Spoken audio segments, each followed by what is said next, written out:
Hindi mo na kailangan pa pumunta ng mga health centers para magpatimbang kasi kayang-kaya mo naman bumili nitong weighing scale na 'to. Ang pinaka-maximum weight nga pala na kaya niya ay 180 kilogram. Marami tayong colors na available nito, merong gold, merong black, at merong mga ganito. Hindi ko alam kung meron pang ibang kulay, pero basta yun lang natatandaan kong kulay niya. At di battery nga rin pala ito. At ipapakita ko nga rin sa inyo at magtitimbang ako gamit tong weighing scale na 'to. Ito nga pala yung first try ko sa kanya at 4.70 yung lumabas. At para nga i-try ko yun pa rin malabas, itinry ko pa rin siya sa pangalawang pagkakataon. At para nga sure na sure, ay itinry din natin sa pangatlong pagkakataon.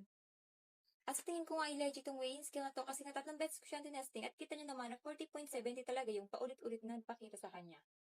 Pakita, I mean ano, yung talagang yung talagang pinakita niyang timbang ko ay 40.70. At ang maganda pa nga dito ay meron pa siyang mga pa-temperature, meron din siya ng battery level kung yung battery ba ay palubat na o hindi. Kaya kung gusto niyo rin i-try at i-monitor yung inyong timbang, ano na lang diyan sa ating basket. At ako na nagsasabi sa'yo, napakamura lang ito. Kayang-kaya ng bulsa mo 'to.